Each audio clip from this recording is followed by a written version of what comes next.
Manipuri puwari da achouba mapham ama kallaga laiba Langthabal Konung ase Lam Koiba Singi Panthungpham ama Oina Semgatnaba gidamak Ministry of Tourism na Khangatpada Yaorakle wafam ase ngasi chathakhiba Lok Sabha gi mifamda Tourism amasong Culture gi Union Minister Shing Sekhawat na pikhiba aiba pakhumda yaorakpane Union Minister Shing Sekhawat ki pakhum aduna hai Laibak asida laiba tourist destination sing amade domestic tourism hena chawkhatnaba Ministry of Tourism na makhal makha kaya gi scheme sing paikhalaga lakle Center na tourist destination sing chawkhat handabagi damak paikhat pai scheme singi manungda Swadesh Darshan Nascent Mission on Pilgrimage Rejuvenation and Spiritual Heritage Augmentation amade assistant to Central Agencies for Tourism Infrastructure Development na chungba sing asi panbigai Swadesh Darshan 2.0 gi makhada sub scheme ama oiriba challenge based Destination Development CBDD ki makhada tongan tourist destination nifugani toy Khangatpada Manipuri puwari ga tana thana yadraba Langthabal Konung ase cultural heritage ke category da Semgatnaba gi damak yaorakpane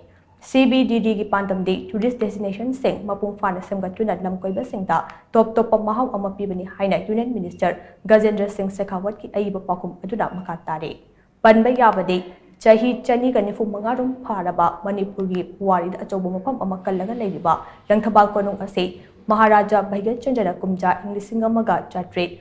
humfutara mapanda linkhatuna mapham asida Manipuri Konung ekhe kumja Englishing amaga chani pan kuntareta Maharaj Gambir Singna mahaki Konung ase lamangdong dagi Langthabal da honglakchuna chahi taret mapham asida ningthau oina pankhe adubu Langthabal Konung gi mapham ase Assam Rifles ki personnel singna matam sangna makhoi camp oina sizinaraga lakhe mapham ase lengak na ngak selaga thamnabagi damak lokhalakpa thaurangi makhada mamang chahi gi November tang 30 Langthabal Konung ase Assam Rifles na thadoklaba machong Manipur lengak ta sinakhibane